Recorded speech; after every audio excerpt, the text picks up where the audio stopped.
ನನ್ನ ಮದುವೆಯಾಗ ಹುಡುಗಿ ನಿನ್ನ ರಾಣಿ ಹಂಗ ನೋಡ್ಕೋತೇನಿ.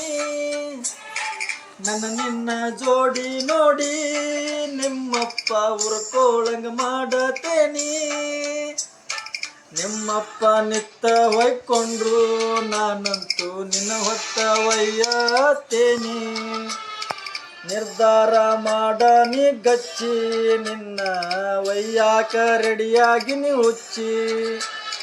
ಯಾರಾದ್ರೂ ಬಂದರ ನಮ್ಮ ನಡಕ ನಾನಂತೂ ಮುರಿತೀನಿ ಅವರ ಎಡಕ. ಒಟ್ಟ ಆಗವಾತ ನಿನ್ನ ಮರಿಯಾಕ ನಿನ್ನ ಹೆಸರ ಬಡಬಡಿಸ್ತೀನಿ ಬೆಳ ತನಕ. ಮಾವನ ಮಗಳ ನಿನ್ನ ಮದುವೆಯಾಗಕ್ಕ ಕೊಲ್ಲಂತಿಯೇ.